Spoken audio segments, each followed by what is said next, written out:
Dalam Amsal 4 ayat yang ke-23 demikian bunyi firman Tuhan.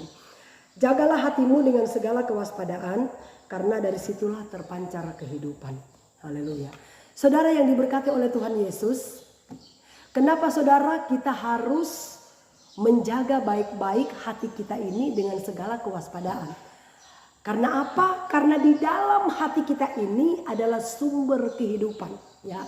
Di dalam hati kita ini adalah sumber mata air kehidupan dalam hidup manusia. Kalau hati kita ini bersih, otomatis apa yang keluar dari mulut kita, apa yang kita ucapkan, apa yang kita katakan, apa yang kita perbuat, bahkan apa yang kita pikirkan pasti akan bersih.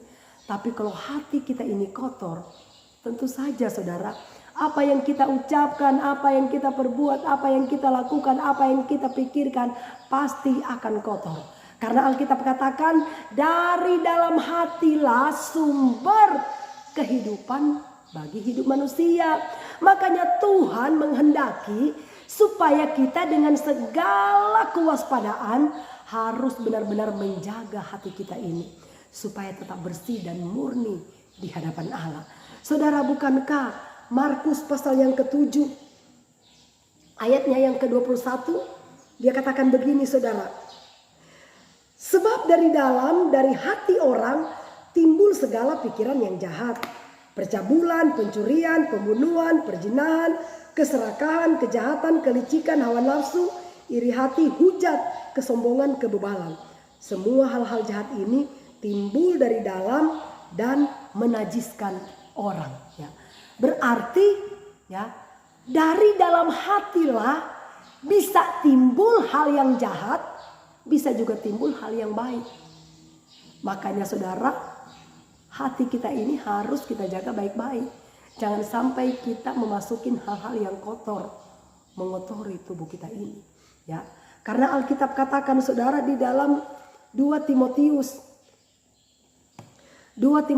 pasalnya yang ke-1 ayat yang ke-14 dia katakan begini saudara. Peliharalah harta yang indah yang telah dipercayakannya kepada kita oleh Roh Kudus yang diam di dalam kita. Saudara, firman Tuhan katakan begini, peliharalah harta yang terindah. Apakah harta terindah itu? Itulah Roh Kudus. Tidak tahukah kamu bahwa tubuhmu adalah bait Allah? Karena apa? Roh Allah itu diam di dalam kita. Makanya kita harus jaga baik-baik harta yang terindah itu. Roh Kudus tidak akan pernah betah tinggal di dalam hati kita, tinggal di dalam tubuh kita ini. Kalau hati kita ini najis, kalau hati kita ini kotor, kalau kita suka saudara ya memasukin hal-hal yang kotor. Contoh saudara, kita suka merokok. Ya, kita mengotori bait Allah. Kita suka mabuk. Kita mengotori bait Allah. Ya. Kita suka melakukan hal-hal yang tidak berkenan di hadapan Allah. Kita menajiskan hati kita. Mana Roh Kudus bisa betah tinggal di dalam tubuh kita? Dia gak akan bakal betah. Dan ingat saudara, kalau Roh Kudus tidak betah tinggal di dalam tubuh kita, apakah kita masih peka mendengar suara Tuhan? Kita gak akan bakal lagi peka mendengar suara Tuhan kalau hati kita ini sudah kotor. Saudara, Matius pasal yang ke-5 ayat yang ke-8 saudara, kita bisa lihat di sana. Matius pasal yang ke-5 ayat yang ke-8 dia katakan begini.